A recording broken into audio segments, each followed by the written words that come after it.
the button. Yeah. There it is. It's on. Now it's on. Yeah, we're good.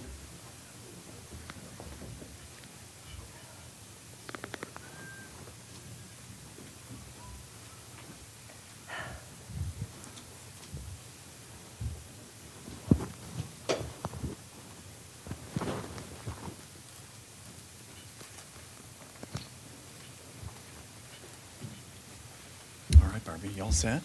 Yeah. All right. Well, a very warm welcome, ladies and gentlemen, to those of you in the room, those of you joining us online as well. Thank you so much for being here and participating this morning, this evening, this afternoon, wherever you are tuning in from. My name is Brian Finlay. I'm the president and CEO here at the Stimson Center. We're really excited to be hosting this event today, not just because it's on an important set of topics and certainly topical, but this is our opportunity to unveil the great Barbara Slavin, who has recently joined us here at Stimson. There is no need to introduce Barbara Slavin. She has had a truly, truly remarkable career. She came to us from the Atlantic Council, but prior to that had a long and extremely distinguished career in journalism, USA Today, The Economist, New York Times, Review, elsewhere. We are very, very pleased to welcome Barbara to Stimson, and particularly welcome her and her openness and willingness to have tough conversations in complicated parts of the world. And Barbara, it's such a pleasure to welcome you to the Stimson Center. This particular initiative is also really the kind of informal launch of our Middle East Voices initiative. If you have not checked out the Middle East Voices on the Stimson website, where have you been? And why have you not been checking it out? It's a great series of publications bringing together voices, particularly from the region, on a cross-section of issues. None, of course, more important for many in this town than the issue of proliferation, which is the subject of our conversation here today. And it's particularly topical given the reputed rapprochement between the Saudis and the Iranians. This may just come up in conversation, I suspect, today, Barbara. But we're going to have a lot of fun. Barbara's pulled together a great panel of experts, all of whom are familiar to you, but Barbara will introduce each of them. And with that, ladies and gentlemen, I give you Barbara Slavin. Okay. Thank you so much. Thank you so much for those generous remarks. It is a true pleasure to be here at Stimson and to be able to continue to do the work that I was doing at the Atlantic Council, but also expand on it with a more regional focus. And that is what we're going to do today. We're going to talk about one of the most consequential issues for the Middle East and indeed the world at large, and that is the issue of nuclear proliferation. This has been a tough time for those who support non-proliferation, given the recent Russian announcement that they're no longer going to abide by the New START treaty. They're suspending their participation in that. We've had Vladimir Putin threaten to use tactical nuclear weapons in Ukraine. We've seen Russia and Iran cooperating on the military side more than they have in the past, and there have been questions about whether that might have a nuclear dimension, and we can talk about that. And we now have this interesting news where China is suddenly a peacemaker in the Middle East. Does that have nuclear implications? Of course, Iran has advanced its nuclear program quite dramatically in the last couple of years since the Trump administration quit the nuclear deal, the so-called Joint Comprehensive Plan of Action. And I think the reason I wanted to have this particular program is because I don't think the Iranian nuclear program should be seen in isolation. The spark for the program actually came, I was reading an article in the New York Times in which Israelis were railing against Iran over its nuclear advances, the fact that it had enriched so much uranium to such a high level.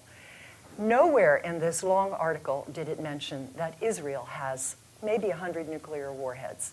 It's a topic that's not usually discussed in Washington, so I think we should discuss that today, and we will. We've assembled a terrific panel of experts, as Brian said, and I will introduce them quickly now in the order in which they're going to speak. We're going to start virtually with the fantastic woman on the screen that you see here at Stimson. This is Kelsey Davenport of the Arms Control Association. I have enjoyed watching her over the last few years become one of the preeminent experts in the nonproliferation field. And so she is going to talk a bit about Iran. Then we're going to come here to those here at Stimson, to Mark Fitzpatrick, who headed up the Washington office of the International Institute for Strategic Studies for many years, and prior to that was at the State Department, where he focused on nonproliferation issues, including during a very pivotal time regarding Iran. Then to Ken Kane-Zak of the Middlebury College's James Martin Center for Nonproliferation Studies, who is also a preeminent expert in the field.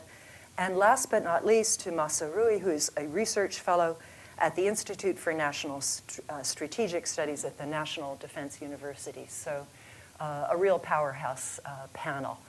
So Kelsey, if you're ready out west, where I know you are, I'm going to start with you. We've just had a new report from the International Atomic Energy Agency on Iran. We've had a visit to Iran by Rafael Grossi, the Director General of the IAEA.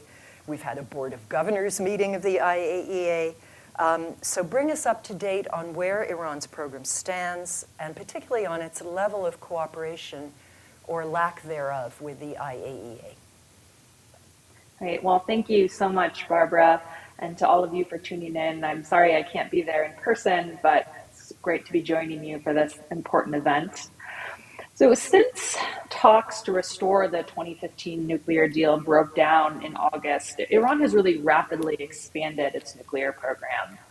And from a technical perspective, Iran could build a bomb more quickly now than at any point in its history. And for the first time, it's actually positioned to rapidly develop a small nuclear arsenal, not just one bomb.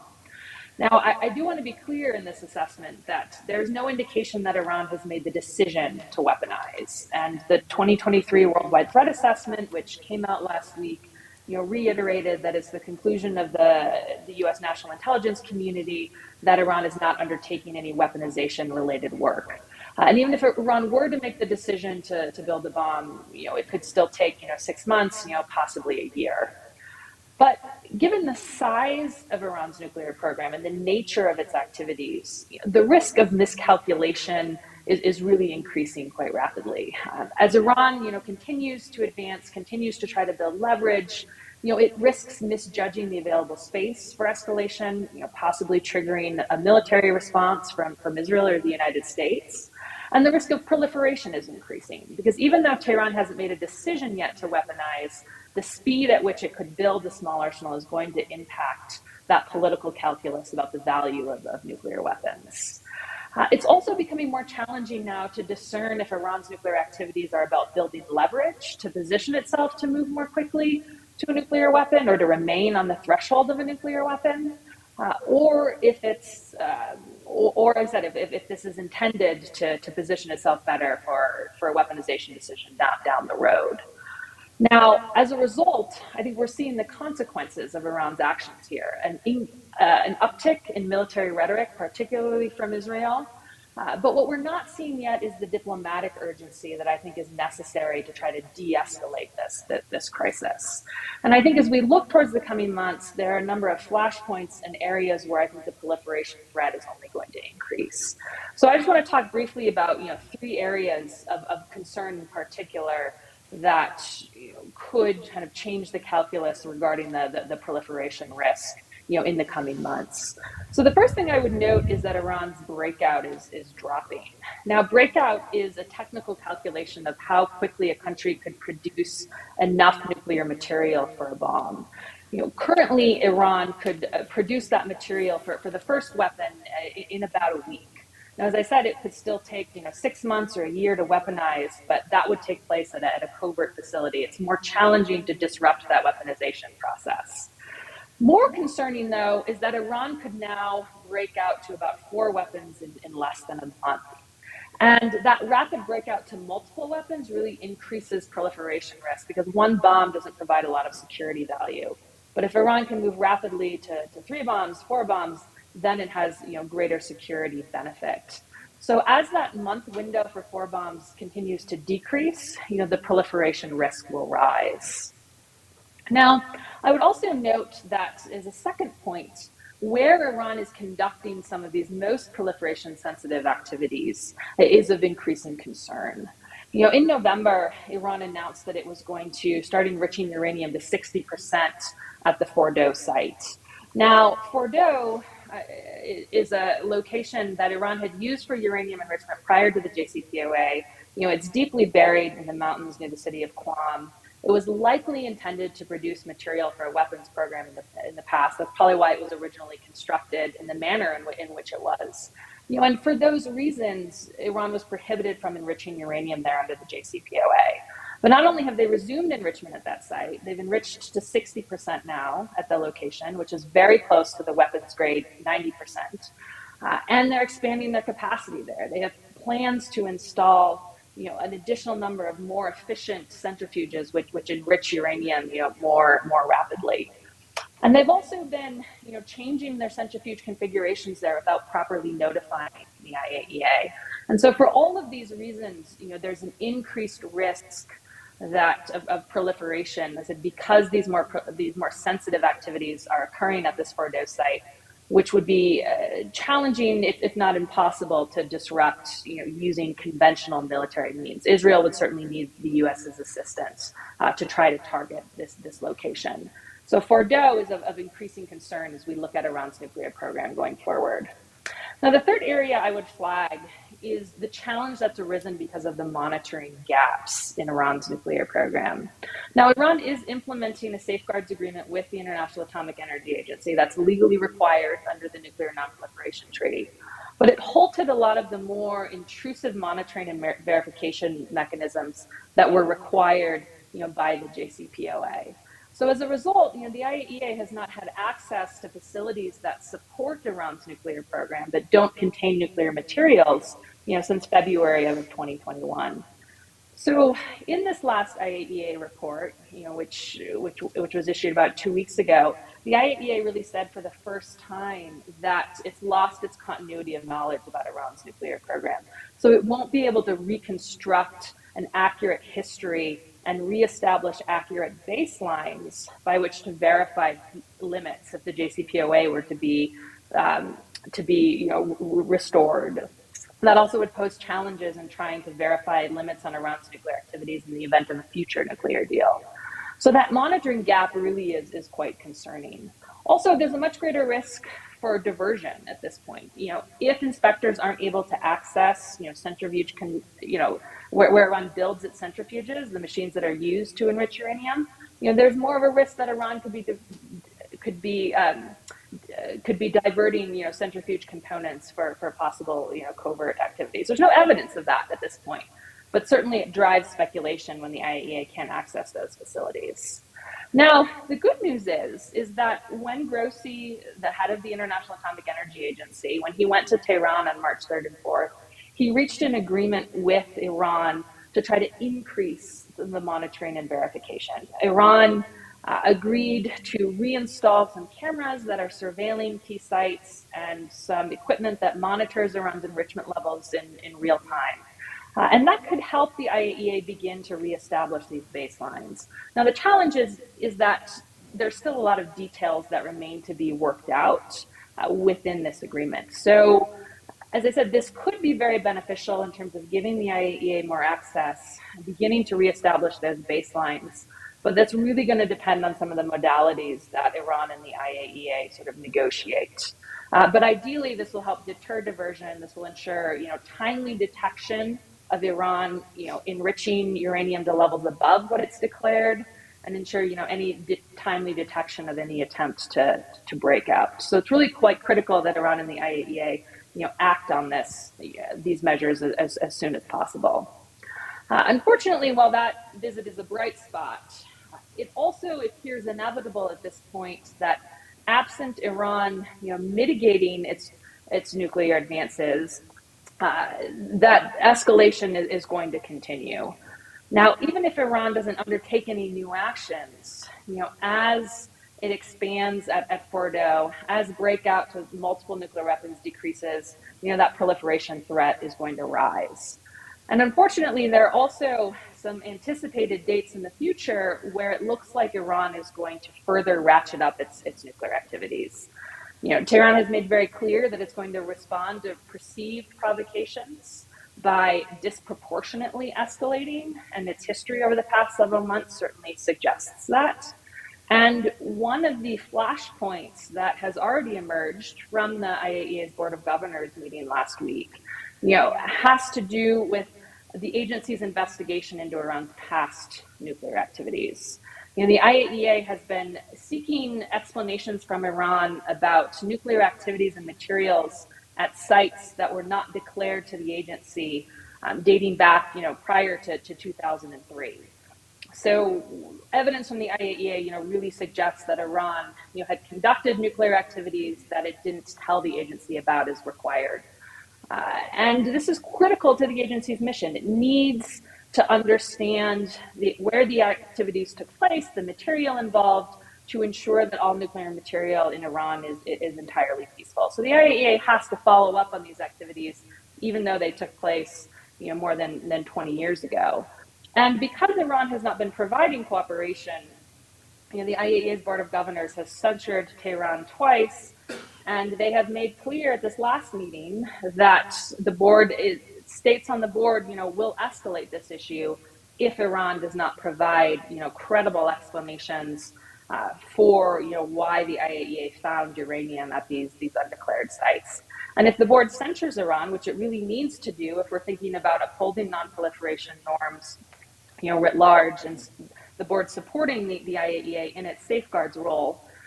So it will need to eventually escalate to censure Iran again, possibly refer Iran to the Security Council. Tehran has made clear it will escalate in response. It's threatened to withdraw from the NPT. It has threatened to enrich uranium to 90%. And these would be very serious, flashpoints that I said could escalate the rising nuclear crisis to military action if Iran were Kelsey, to enrich to 90, for instance. Kelsey, if I may, I'm going to stop you there. I wanted to ask you one quick question about traces of uranium enriched to 84% that were found. I understand that there was not an accumulation of this 84%. Of course, you need 90% for weapons grade. The other thing I was to ask you about the status of Iran's ability to turn enriched uranium into metal. I was on a call last night with a gentleman named Glenn Schweitzer, who may be familiar to many of you in this room, who's quite an expert in this area.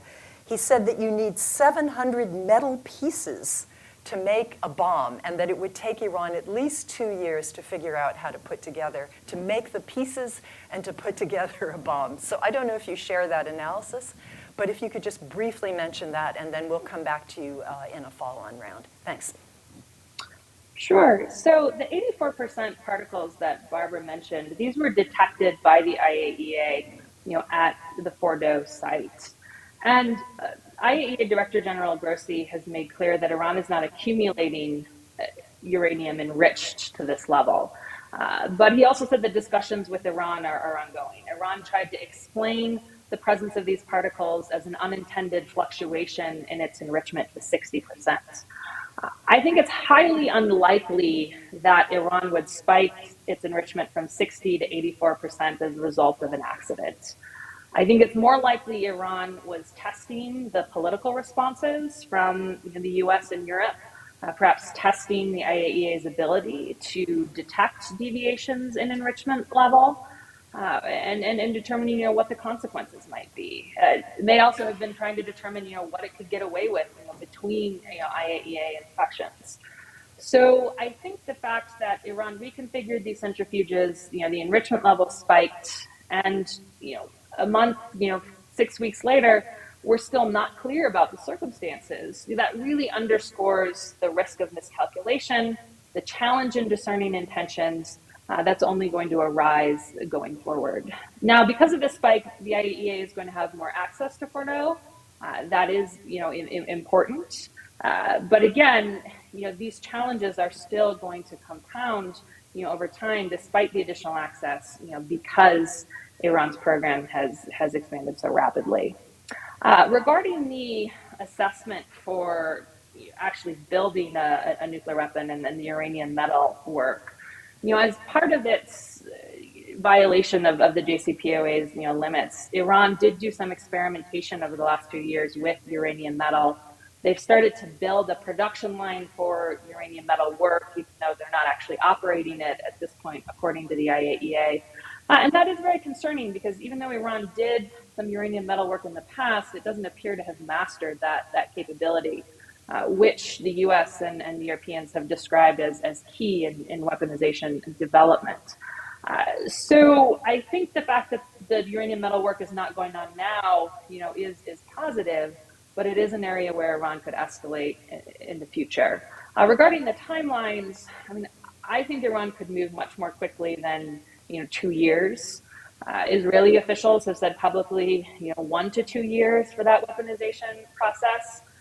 I think that if Iran wanted to do sort of more of a crash program to build a bomb, they could do it as, perhaps in 6 months, 6 months to a year is more likely. But the point that I think, gets missed sometimes in discussing these timeframes is that, once Iran produces the nuclear material for a bomb, it can divert it to an undeclared site. The weaponization work would take place there. And it would be very challenging. It would be much more challenging to detect and disrupt those weaponization processes as opposed to the enrichment which takes place at, these known declared sites.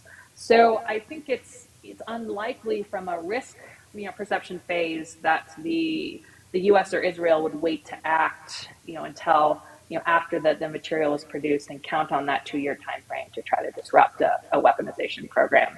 Okay. That's why I think the time for diplomacy I'm going really to is stop you now. there. I'm going to stop you there. We're going to get to some of your excellent suggestions for what to do about this, including a piece that Kelsey wrote for us on what to do about the particles of uranium that were discovered at these 3 sites, and she has a piece about a model that South Korea followed to get back into the good graces of the IAEA. But I want to save time for everybody else. You mentioned Israel. Mark, I'm going to come to you. The Iranian and Israeli nuclear programs both started at about the same time. Iran has not developed nuclear weapons, both in the 1960s, right? Iran has not developed nuclear weapons yet, but as we know, Israel did. And according to the Stockholm International Peace Research Institute, or SIPRI, Israel has maybe 90 or more nuclear warheads. So my question for you is, why does Israel not confirm the fact that it has these warheads? Why does it have a policy of amimut, or opacity? Why have successive American governments gone along with Israel being a non-declared nuclear weapons state? What would it take for Israel to come clean on its program? And how would that affect U.S. military aid to Israel, more than $3 billion a year? How would that affect the non-proliferation landscape more broadly in the Middle East? Because we've heard calls over the years for a WMD-free Middle East. But how can you have a WMD-free Middle East when the only nuclear weapons power in the region doesn't even admit it has nuclear weapons? Well, Over those to are you. good questions. And thanks for having me, Barbara, and giving me a chance to go out in public on one of my favorite days. Happy Pi Day for those who calculate. And thank you for giving me a chance to talk about something besides Iran, which I do all the time. But Iran is the big issue. But yeah, Israel's got this nuclear monopoly for the last half century. Actually started in 1957 as a result of a secret deal with France to supply a reactor, uranium, and a plutonium reprocessing facility at Dimona. When Charles de Gaulle came to power, he stopped it, but by that time Israel already had the engineering designs and they were able to finish it on their own. The United States learned about it in 1960, went public, was reassured that no, this is just for peaceful purposes. John F. Kennedy persuaded Israel to accept inspections by U.S. inspectors, but without any monitoring equipment. And then when Lyndon Johnson came to power, he wasn't as keen on the non-proliferation goal. And then when Nixon came to power, he made a deal with Golda Meir, the premier of Israel, basically a don't ask, don't tell deal, whereby Israel asserted that it would not be the first to introduce nuclear weapons in the Middle East. And Nixon accepted this and accepted a very creative interpretation of the verb introduce. And this phrase has been repeated ever since by Israel, and it's been accepted ever since by the United States. The United States will tolerate an Israeli bomb as long as Israel doesn't publicly acknowledge it. And it's a policy based on realpolitik, if to answer the question. It's an open secret, but Israel still adheres very closely to this policy of nuclear opacity or nuclear ambiguity, and the United States goes along with it. To get to one of the other questions, I think we have to recognize that Israel has said that it would be willing to join the NPT if all of its borders were secure, and if it was at peace with all of its neighbors and its borders were secure. And they're not. I mean, it is at peace with Egypt and with Jordan and now with the United Arab Emirates and Bahrain with the Abraham Accords, and maybe there'll be more, but it still has a lot of problems on its borders. I personally don't think that nuclear weapons help very much with those problems with the Palestinians and with Hezbollah and with Syrians, but the Israelis think it does. There's no mood in Israel at all to give up this policy of nuclear deterrence, nor is there any mood to give up a policy of nuclear opacity, which has stood them very well. And if they did, declare their nuclear weapons, I don't see any purpose in it. It would trigger U.S. laws that would stop export of nuclear aid, by law, and some other things. And I think it would also trigger a reaction in the region that Arab states would have to react to it. I talked about this with Hen earlier, and she gave me an idea. Arab states basically today, they more or less acquiesce de facto to Israel's bomb. But if Israel were to declare it, it would be like right in their face, and they would have to react to it. And I think it would actually spur proliferation rather than contributing to any good. You mentioned the Middle East, zone of free Middle East. WMD free zone. I know what it is. WMD free zone. I've said it a million times. Israel is willing to talk about it, but only if also it can talk about its security issues. Israel's nuclear weapons are the reason that Arab states and Iran want a WMD-free zone in the region, and Israel's nuclear weapons are one of the major issues when they try to overcome or even talk about the issue. But Israel has a good point. 4 of its neighbors who signed the NPT went on to develop nuclear weapons programs. They all violated their NPT obligations. So Israel has a good point when they say signing a treaty isn't going to be the end all. 4 of its neighbors? Which well, I mean, look, I don't know in order. Iraq, Iran, Libya, and Syria. They all started nuclear weapons programs after signing the NPT. So signing treaties, you got to enforce treaties. And if a Middle East nuclear weapons free zone could be enforced, I'd be all in favor of it. But I'm not too sanguine about that. Okay. Would the U.S. have to stop military aid of all sorts to Israel? Well, they would. According to law, they would. But I think the Congress would probably soon change that. They would provide a loophole. Okay. All right. We'll come back to some thoughts about how this might be dealt with, but I want to go to Hen and talk about the programs, particularly of Saudi Arabia and the UAE. Mark mentioned that if the Israelis were to openly declare that they had nuclear weapons, this would force some sort of Arab reaction. But it seems that at least Saudi Arabia and the UAE are already moving down this path on their own. And There was an interesting comment yesterday. The State Department spokesman, Ned Price, at his final State Department press briefing, was asked about a newspaper report that the Saudis have demanded as the price for normalizing diplomatic relations with Israel, that the U.S. provide Saudi Arabia with civilian nuclear technology.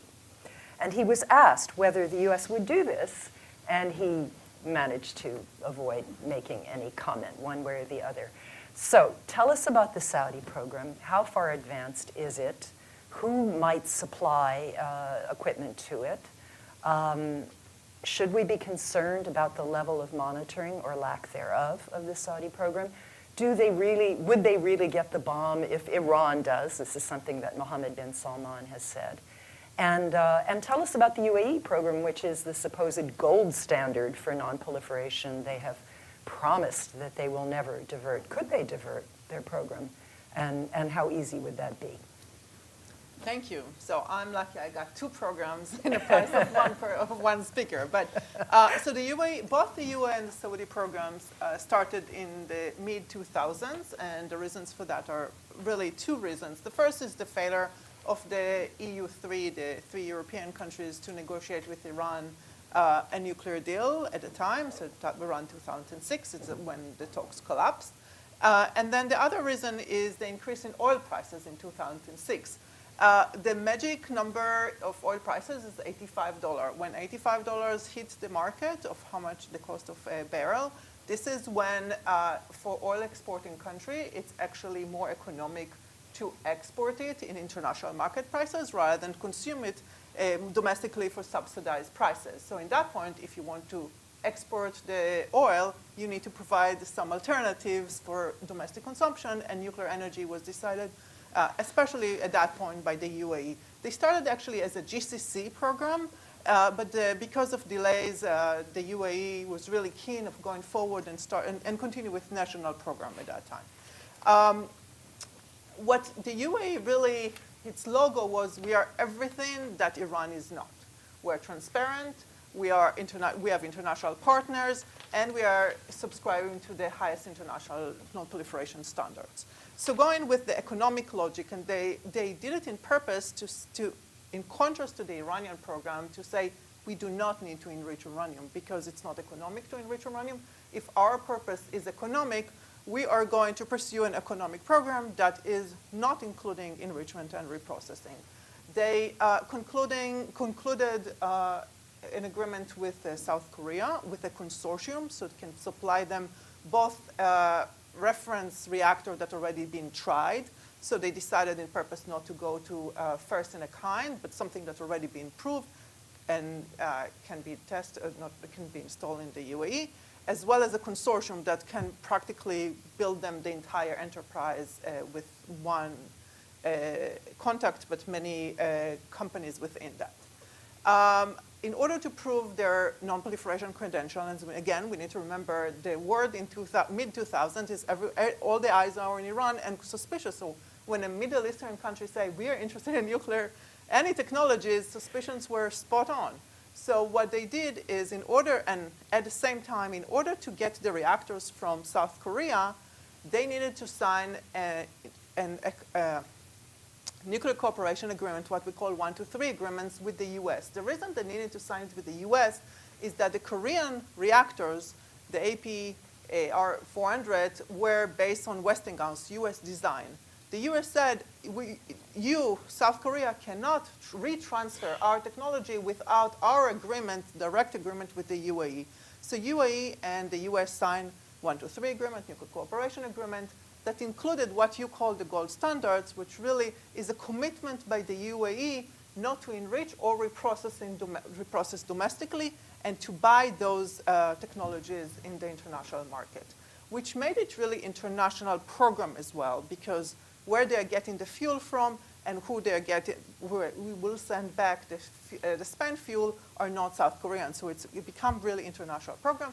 They're also really heavy involved, the IAEA in it, with over 12 peer review review visits, as well as all the recommendation by the IAEA, as well as their international board that they established with Hans Blix as the head of it, all of them made public. So they really try to prove their pro bono intentions. We are not pursuing nuclear energy, nuclear program, nuclear weapons program, and we are as transparent as we can be. They obviously also adopted the additional protocol. So with that, moving to the Saudi program. Let me just ask, yeah. with all of this, it would Yeah. be very difficult for them to divert, wouldn't it, to suddenly, or would it?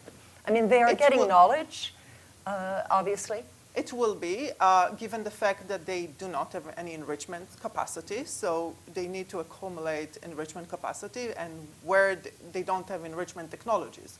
So they will have to develop that in a hidden places, assuming they have the knowledge how to do it. It's not easy. It took Iran a long time to develop their and with a lot of mistakes and trials. So yes, any country can, but they put on themselves so much restraints and self-constraints that it would be really hard to do it without being detected. Okay, so now going to Saudi Arabia, we saw an announcement, and we had also a piece on our website about this, that the Saudis want a full upfront nuclear fuel cycle. They've discovered a lot of indigenous uranium. They want to be able to enrich this uranium themselves for, they say, civilian purposes. So where are the Saudis now in terms of what they've managed to do, and how concerned should we be about this announcement, which I believe was made in January? So the Saudis started, as I said, in mid-2000s, but still very, if we compare it to the UAE, really delayed and behind where the timeline of the UAE. They have been right now pursuing 2 nuclear power plants. They are working, and they have not made a decision who is going to supply to them. They are pursuing with South Korea a smart reactor, which is a medium-small reactor design, and with the Chinese ATGR reactor. Which is? The gas, based on gas, the coolant.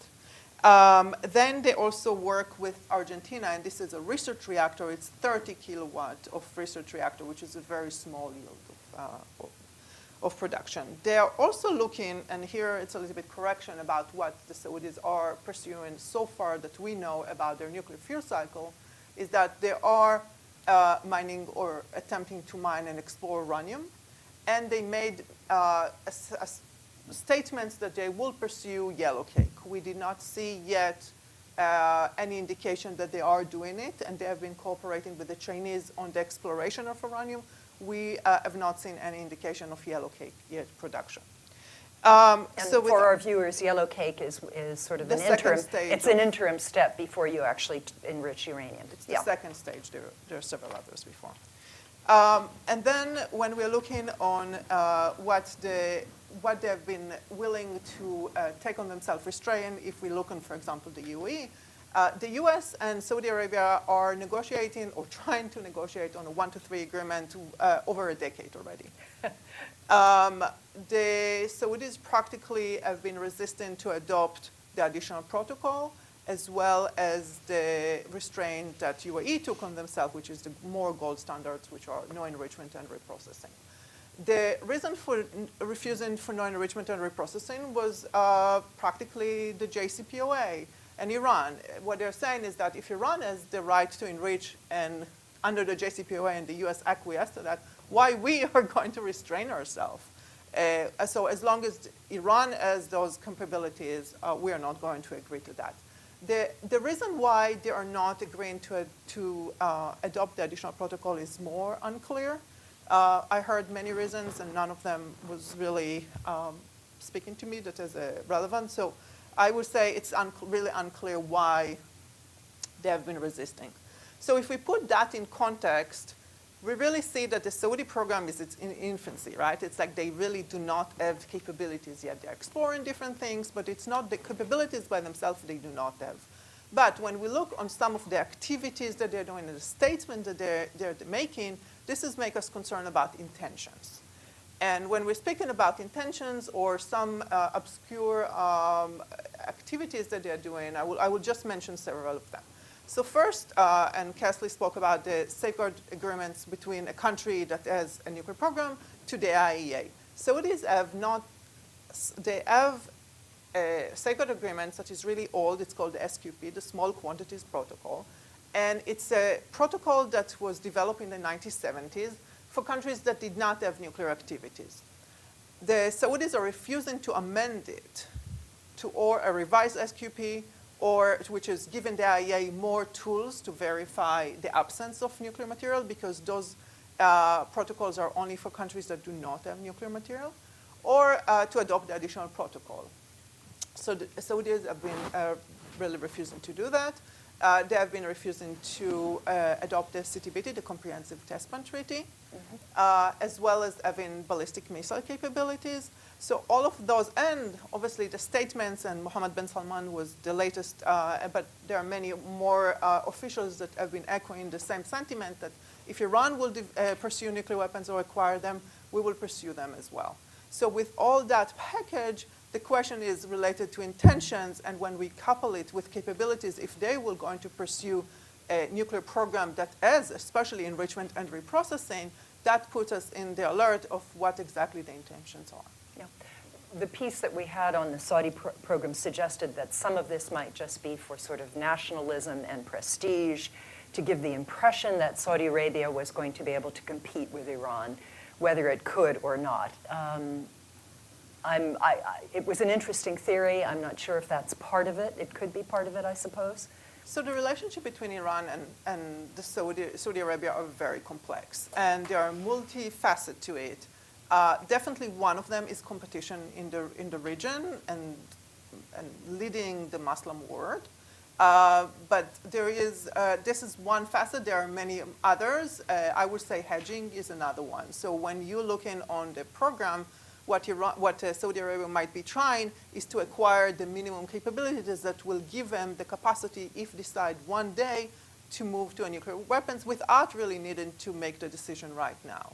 And this is where I would say Iran is right now, right? Right. But as long as, if you do decide to go forward with the enrichment and reprocessing capability, that gives you the hedge to make the decision that it's become a political decision rather than technical capacity. Yeah.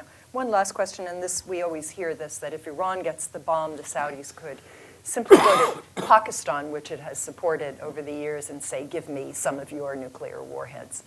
Do you think that is at all realistic, or?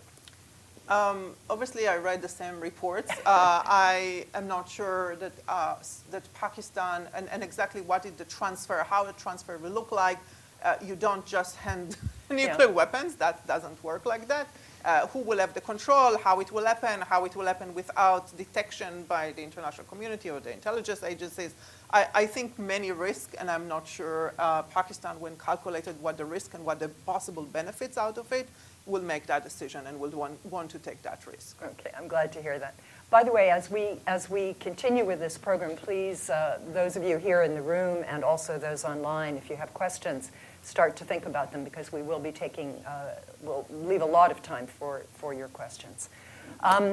Okay, our cleanup hitter, Masuri. I'd like you to sort of put all of this in context and also give us your sense of where we are in terms of the JCPOA. Is it dead? Does it still have a pulse? And what does the non-proliferation landscape look like if it's not there? What can we do to perhaps look toward a WMD-free Persian Gulf if we can't manage a WMD-free Middle East because of Israel? First of all, thank you so much for having me here. And I also have to give the disclaimer that anything I say today is my personal views and does not represent the views of National Defense University. I'm going to start actually with this idea of the proliferation cascade in the Middle East. And we've been talking about it, and particularly I think I will follow on Hen's comments about this idea that we keep hearing, well, if Iran gets it, then we would want it too. Like, it's really not something that you would go to a store and buy, right? I mean, we talked about how many decades has taken the countries, I mean, I'll use the Iran example here, to be where they are. And keep in mind also that, as Hen mentioned, the detection, like, we live in a very different world. Illicit procurement that would be required for sort of a faster, nuclear program or nuclear weapons is much more difficult than it used to be when the other countries did that.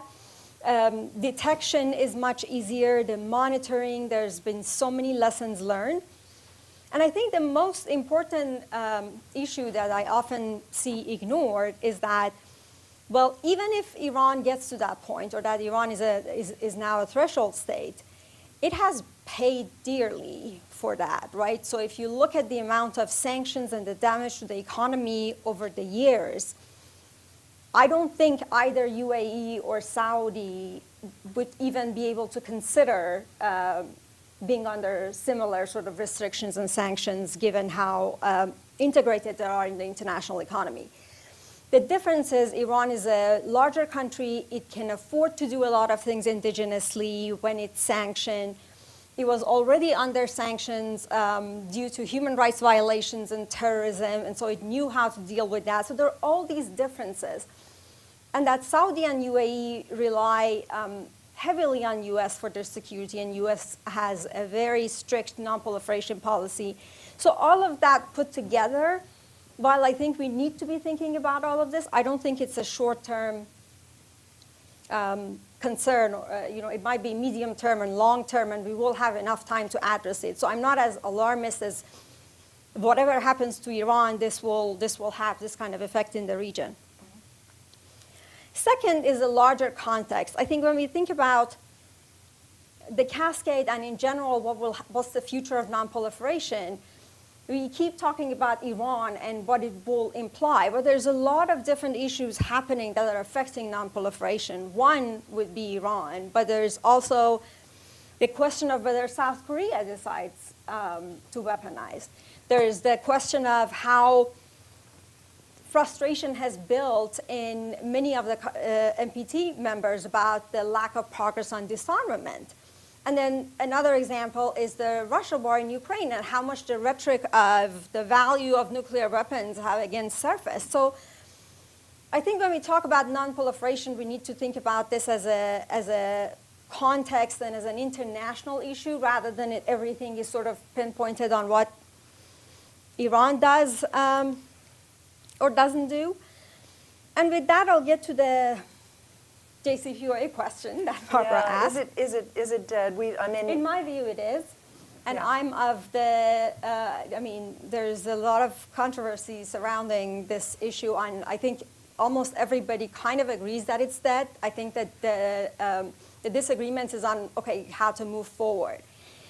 And I'm of the camp that says the sooner we accept and get the death corpse out of the way, the sooner we can accept the realities on the ground and decide how to move forward.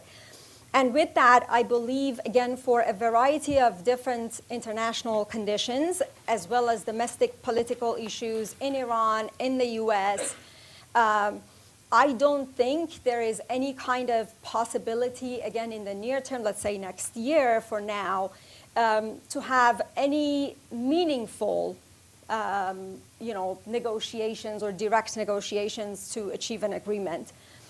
We have had the JCPOA lessons learned. We know the restrictions on how US can or cannot lift the sanctions, and it's just clearly not going to be enough for Iran, and then whatever Iran has to offer, potentially holding his cards close for the next US president will not be enough for US and Europe.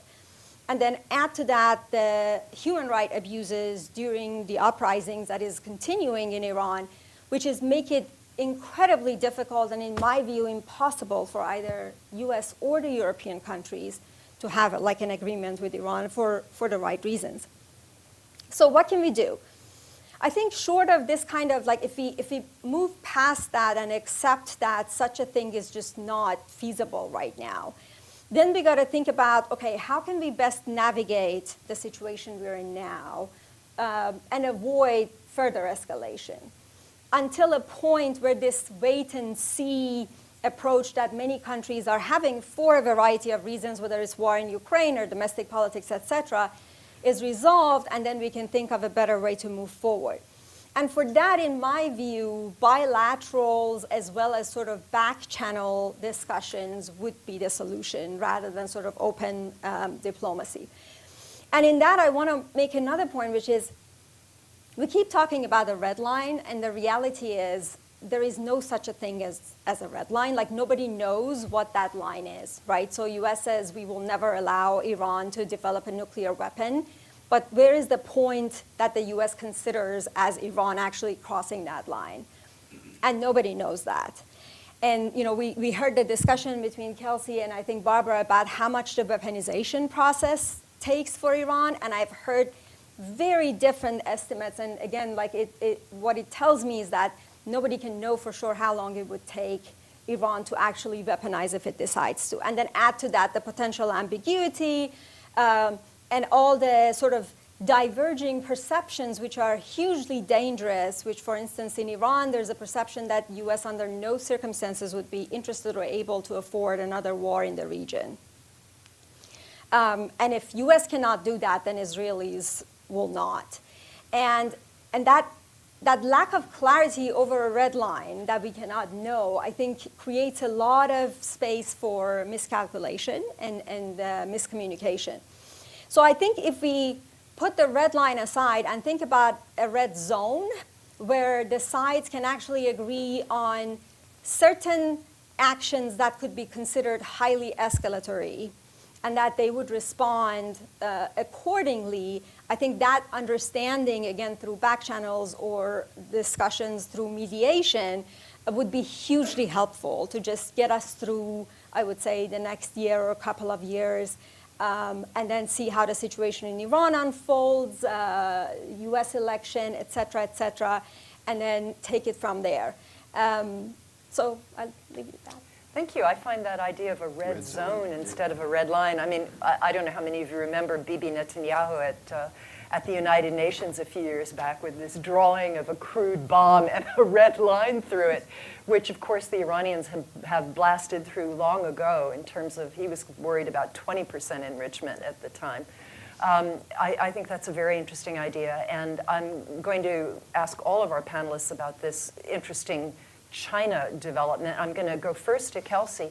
Kelsey, you wrote you wrote an excellent piece for us about the undeclared traces of nuclear material, but you also wrote a great piece for Just Security on the kinds of steps we might take over the next few months on the assumption that we can't get the JCPOA back. So I'd like you to speak to some of the things we could do to sort of de-escalate the tension or at least park this issue for a while, and just your own reflections on whether China might play a role. Now, in the negotiations that led to the JCPOA, the Chinese were really free riders. Most of the heavy lifting was done by the Europeans, the United States, by the Russians, and China just signed off on the deal as a member of the P5. Now China wants to be a peacemaker in the Middle East. Could the Chinese put pressure on the Iranians to revive the JCPOA or take other steps that would de-escalate tensions?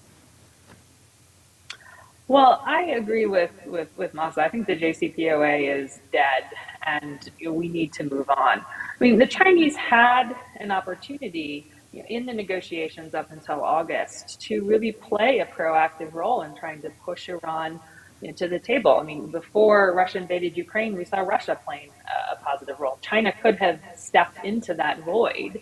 But I think the reality is we have to now question China's commitment to nonproliferation, particularly as it's ranked up against other priorities, its security priorities, trying to counter the U.S. in the region. So I don't think we're going to see a positive role from Beijing in this, unfortunately. If they wanted to step up, they would have done it already. But in terms of trying to move forward to de-escalate this crisis and to stabilize the current trajectory, I think the most critical aspect for the United States to focus on is an increase in monitoring. I think trying to urge Iran or incentivize Iran to quickly cooperate with the IAEA to reinstall some of these cameras, to give the IAEA more access to some of these facilities where it hasn't had access before, to resume monitoring enrichment levels in real time. I think all of those would be very beneficial in lowering tensions, ensuring that if Iran does try to break out, it would be quickly detected, and trying to defer diversion. So I would first start with that, and then maybe if you can get that step try to limit some of the expansion at Fordo and try to limit the amount of highly enriched uranium that Iran can keep in the country in gas form to prevent that breakout to multiple weapons. Of course, Iran should be, rewarded in return for taking those steps. I know the Biden administration would face, serious criticism, but providing some limited sanctions relief commensurate to Iran's action is probably what needs to be in the cards. Although that specific formula would need to be kind of negotiated, of course. Okay. Let me go to Mark and get your thoughts on what we can do in this current situation. Just on the notion of, Iran has something like $100 billion in assets that are from previous oil sales, and this money is frozen in foreign banks and needs U.S. permission, essentially, to be released. Should we pay for non-proliferation with Iran's own money? Ideally, that sounds like a pretty good deal.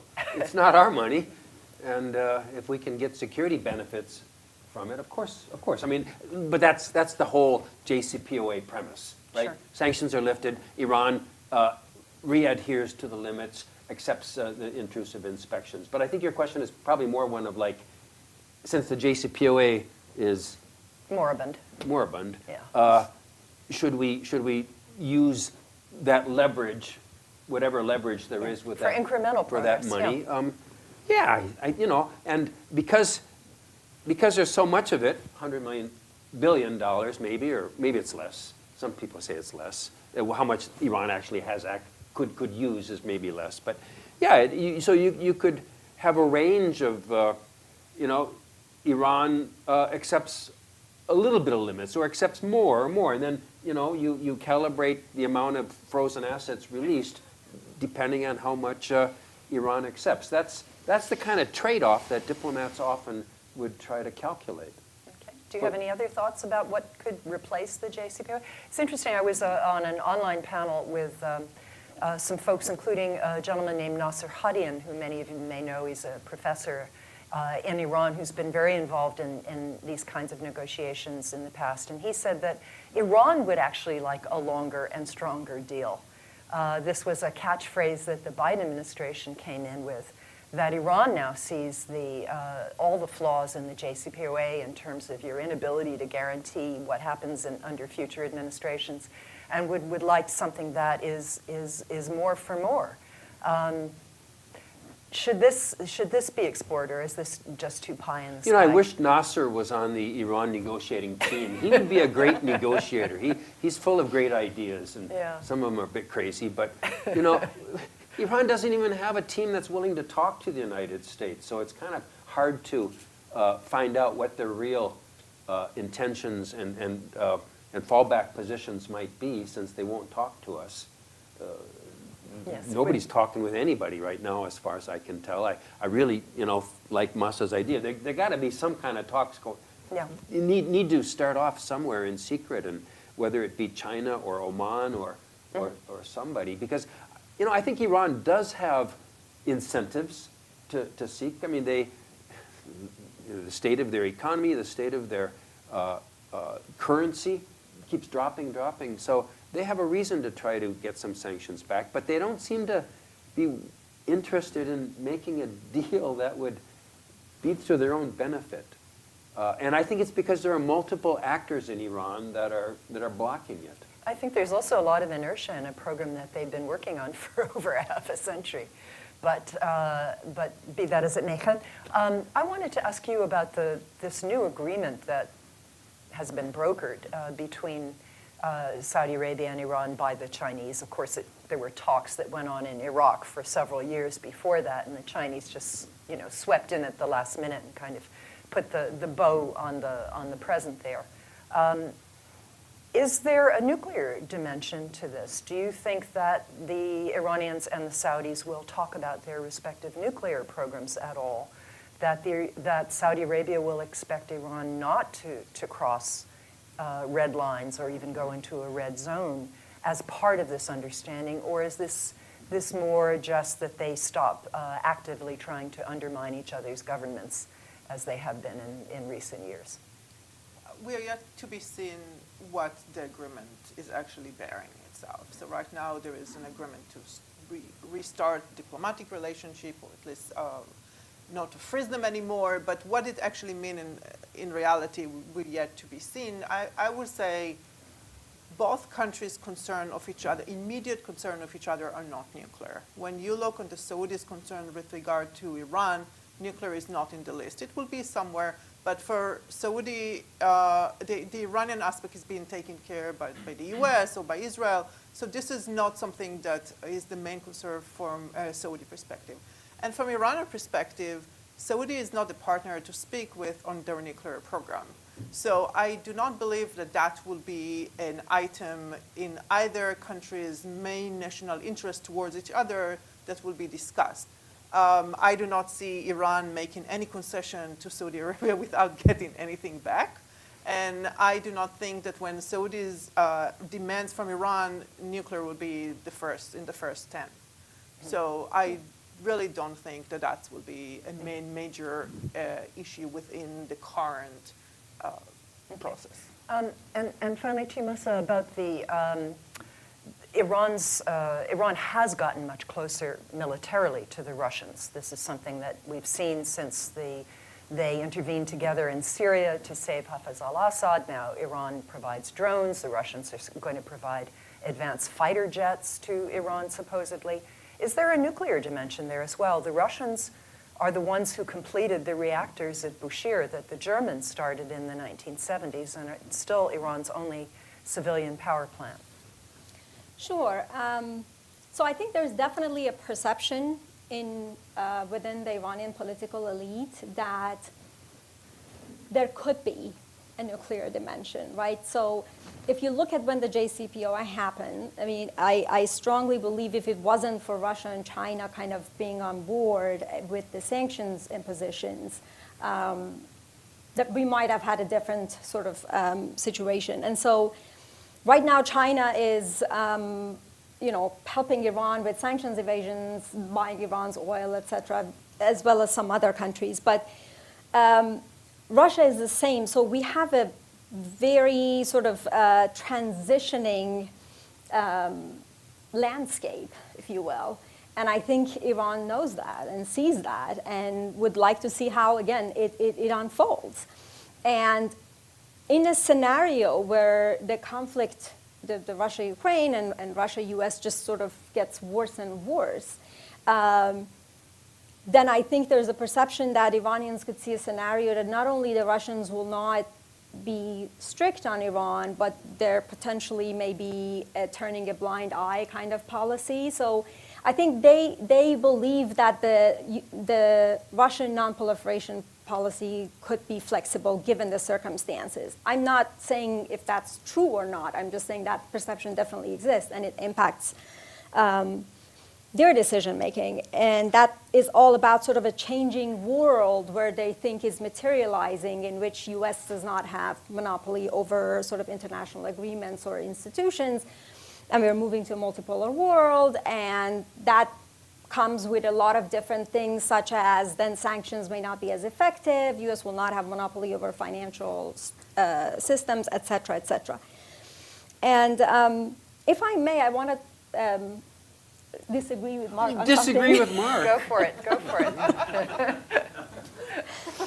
So I actually don't think we should do kind of like just a regular calibration of unfreezing the money in return for Iranians' restriction. I don't think we can get a proper package of monitoring and restriction that would be worth it. And I also think the dissent, the overwhelming dissent inside Iran gives us a message that we might have to rethink sanctions relief and imposing sanctions. US has been very good at smart sanctions imposing, right? Find individuals, how we do targeted, but we haven't figured out what I call smart sanctions relief. And so in my view, a win-win situation would be for the US to maybe not even in return to the nuclear concessions, but offer unfreezing of the money to go directly to international organizations, UNICEF, United Nations, etc., for programs for women empowerment, schools. Sounds like Afghanistan. Well, in a different way. In Iran, there are already existing programs like this. There are lots of programs in south of Iran for Afghan refugee women who are breadwinners, and they train them for a particular job. They create factories that will hire them, and that way they will be able to support themselves and their families. So, this is just an example. Obviously, there are so many environmental issues, et cetera, et cetera. And yes, there is a very good chance that the Iranians would say, well, it's our money, how dare you tell us how to spend it? But I think it's better to offer that and they turn it down, similar to the COVID vaccine, and have to deal with the domestic consequences.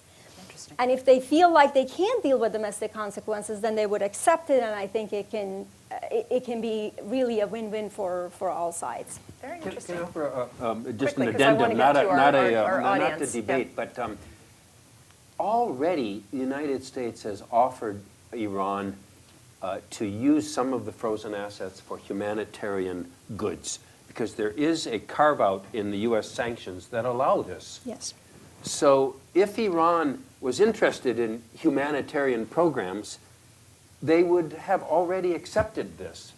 But for whatever reason, and this is, there's been these negotiations over the Hostage release, hostages, and the United States doesn't have to sign any kind of a new deal. They can use this humanitarian carve-out, and it hasn't worked all these years because I don't know the intricacies of it, but Iran. We shouldn't speak too much about this because there's still, inshallah, a chance that these 3 Americans who've been held hostage in Iran will actually come home soon. So we don't know what the fine print is and what the conditions are and so on. And so let's not jinx it. We are unbelievably running out of time. So let me take a couple of questions. Oh my, so many.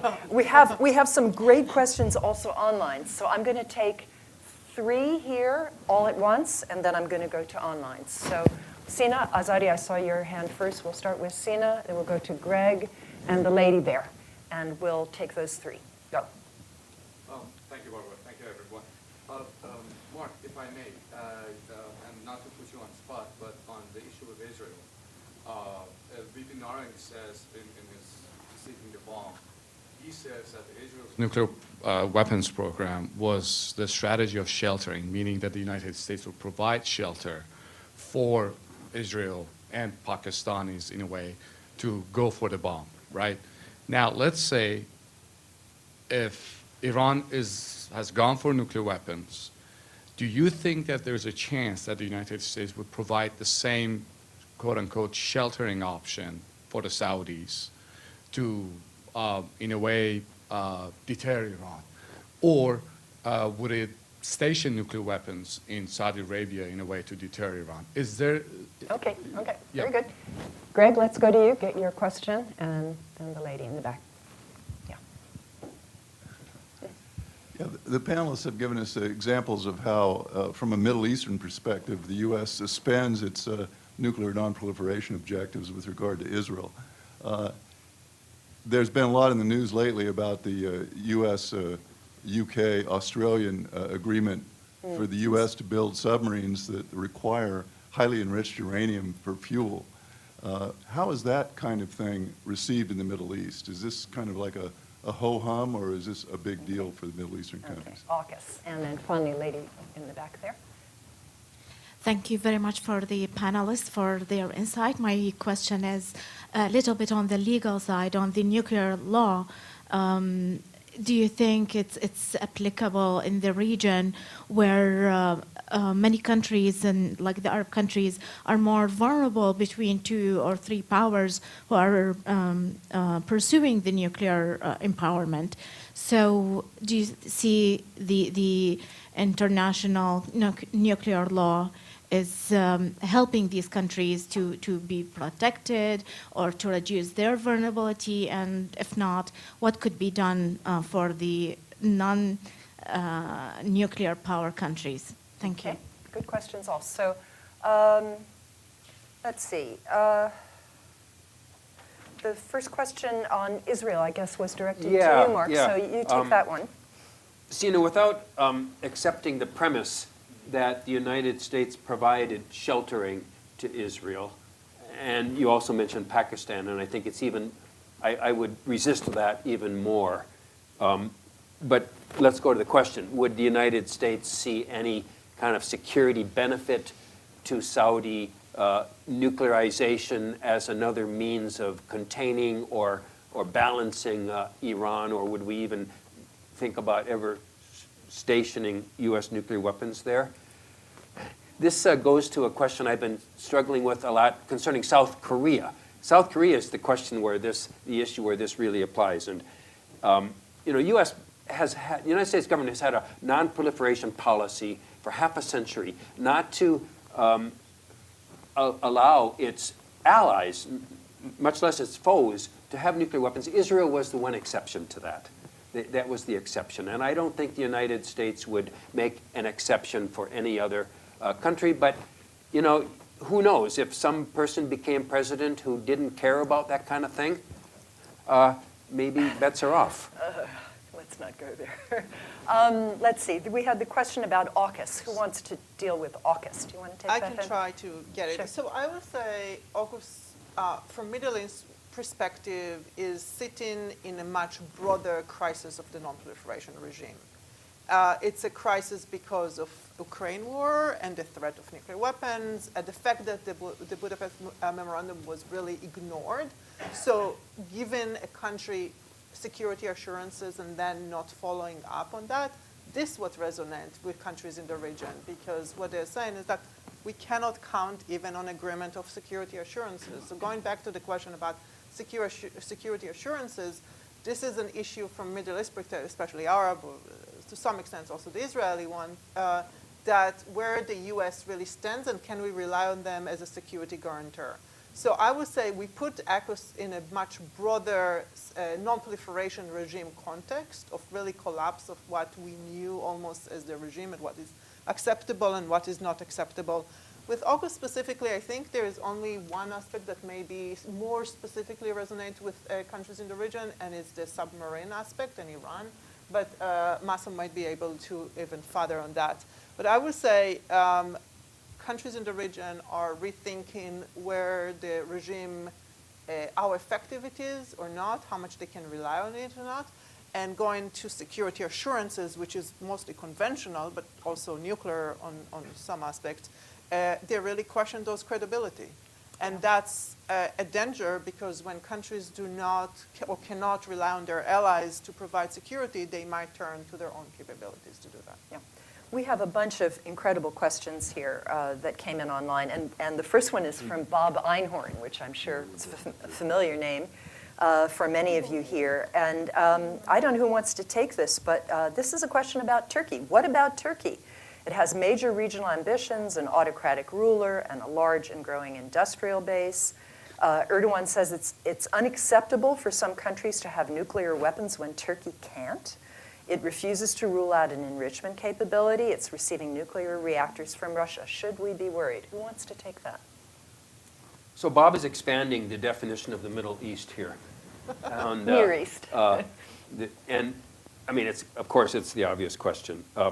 Whenever I talk about the potential for a proliferation cascade, I always start with Saudi Arabia, then I always add and Turkey, because not that they're at all threatened by Iran, they have good relations with Iran, but they want to have a balance of power with Iran. They're both non-Arab middle powers, and they want to have a sense of equal status. So I think Turkey, and especially given that it has pretty good nuclear energy capabilities, technology, it could be the one that could actually go for it and get there.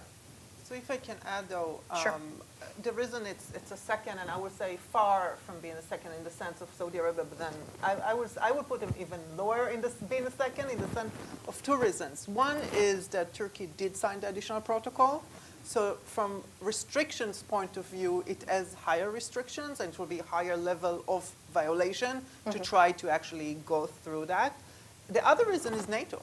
Yeah, it's in NATO. It's a NATO country. They have protection. They have U.S.-based nuclear weapons in their territory. So they have the protection and the security assurances that they need Do they always believe it is, or the credibility of it? That's a different story. But I think when I put it as a second, it will be much lower second than only immediately after. So, Okay. no, it is second. Okay, It's okay. just much lower than second. May I? Yeah, please, go ahead. I just want to address the third question and sort of bunch it with this. Hen mentioned what I was going to say about sort of U.S. having tactical nuclear weapons in Turkey, and that obviously makes a big difference. And so I'm not sure if they would need to have more in the region in order to deter Iran or have that. On the question of sort of these powers and all the countries around, I don't mean to be dismissive of the threat, but I want to say, given the geopolitics of the region, is really highly unlikely for any country that even like in the future possesses nuclear weapon to actually use them, because the radiation and the implications is as such that it's not controllable. So let's say even for Iran, they have an ally like Hezbollah very close to Israel.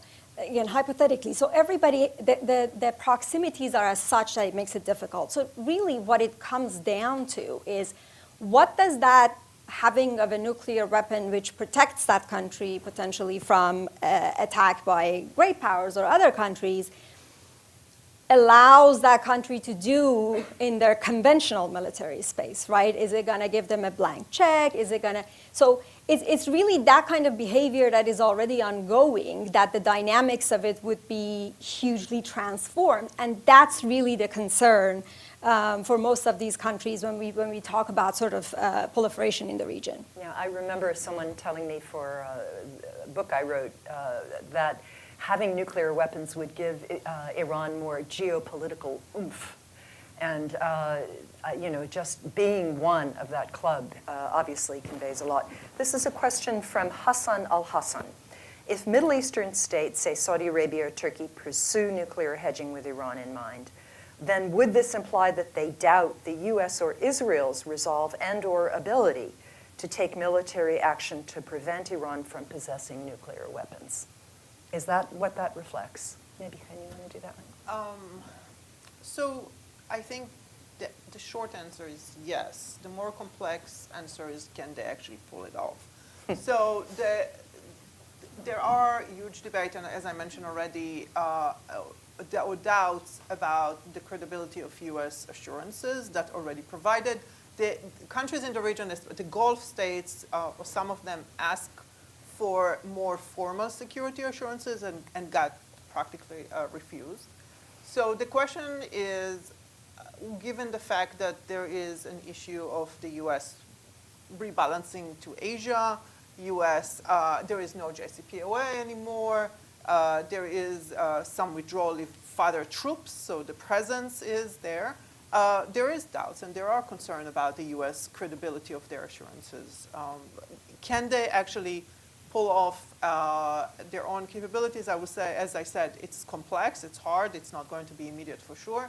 But what they will do also is start balancing with Russia and China, and we start seeing that as well. So what usually their preferred ally or partner will be the U.S., but when they got refused for specific technologies or for other specific reasons, then they will go to Russia and China and try to achieve it there. Yeah. And we see it already happening. Kelsey, this is a question for you from a gentleman named Segers Martin. What's the next step after the JCPOA? Is a new treaty the best way to make a binding agreement with Iran? And what could be the rewards for that? And a second question I'll add for you from Scott McCann. Will China's role in the Saudi-Iranian decision to resume diplomatic ties convince the United States that it needs a mechanism to hold direct talks with Iran? I mean, I think the U.S. has been wanting that for a long time. But if you could answer those questions. You did partly, but if you have anything else to say about next steps. Sure. So as I said, I think the most important, what the U.S. really should be focusing on right now is de-escalating the current crisis and trying to stabilize the nuclear program to create time and space for negotiations down the road. I mean, I agree with, I think it was Masa who made the point that we're not going to see a new negotiation, particularly a direct negotiation, given the current political situation in Iran, its brutal repression of the protesters, and uncertainty about the next, U.S. administration. But I think we need to take that time to explore, some new paradigms of what negotiations with Iran, might look like, what a successful deal might look like. I think, the flaws and then the challenges that the U.S. had in lifting sanctions and providing meaningful relief. I mean, those lessons are quite clear from the JCPOA experience, even when the U.S. and Iran were both implementing their commitments. Do we need to look, more broadly at some of the other elements in the U.S.-Iran relationship that could be spoilers in the event of a future nuclear deal? So I think, we have to talk about, those paradigms for longer and stronger. And think, is this another transactional bargain? Do we need to do something more transformational? Are there areas where we could draw in, other countries in the region to talk about, specific nuclear actions, like increasing transparency, for instance? So I think that just in short, if we can stabilize the current situation, we have to think about something, more broad than this kind of narrow transactional, sanctions relief for nuclear restrictions that sort of underpins the JCPOA. And then on the second question, regarding China, I mean, I agree with you, Barbara. I think the U.S. has made clear, on numerous occasions, its desire for direct talks. I think that would be, much easier to advance negotiations, more quickly. But Iran has proven reluctant. So I don't think China is going to spur the U.S. to try to pursue that direct angle, because the U.S. already has, and it's Iran that isn't interested. Sorry, Hen, you had another point that you wanted to make. You mentioned before, and I did not answer before, and about the latest request, Saudi request for normalization with Israel. Oh, right. How would Israel feel about that, I wonder? So first the question, what was requested, right? So I think it's important to understand, and there are many things that were said about it, and I want to clarify that I will say what I know so far about it. So what we know is that Saudi-U.S. discussion took place, and it's about half a year ago, and I think it's important to know that it was half a year ago and not as recently. And where in those discussions, the Saudis laid out what the 3 steps that they would like to see from the U.S. in order to get a faster normalization with Israel. So one of them, which was related to what we're speaking today, was really that the U.S. will allow the Saudis to exploit their extensive uranium reserve for a restricted civilian nuclear program. And what does it exactly mean, A, exploit extensive uranium reserve, and what is restricted civilian nuclear program, are 2 questions that will have to be unpacked. It's important also to note that this specific step was in a package of 2 other steps. And the 2 other ones were a written commitment for Congress that affirming a U.S.-Saudi alliance. And the third one was a commitment to follow through the weapons supply and really to treat Saudi Arabia as a NATO country almost. And what has been sort of lost in the chatters of Twitters and other places about those 3 demands are, A, that, as I said, they're not being done in the last couple of months. It's almost half a year ago. And it was a different Israeli government also. Not Israeli. The Israeli government was already been elected, but it didn't unfolded what's going on right now domestically in Israel. That's one. And the second one, the reconciliation or the resumption of relation between Iran and Saudi was not, it was unfolding, but it was not done deal yet. So, A, it's important to not have it as anachronistic in the sense of the timing of it, but also those 3 demands are not really towards U.S. administration or Israel, it's Congress. All those 3 aspects are what Congress will agree or not agree to do. And with regard to that, that's going back, if you remember, to the UAE 123 agreements. There was no way at that time that the U.S. UAE agreement would have passed Congress if the restriction on enrichment and reprocessing would not have been part of it.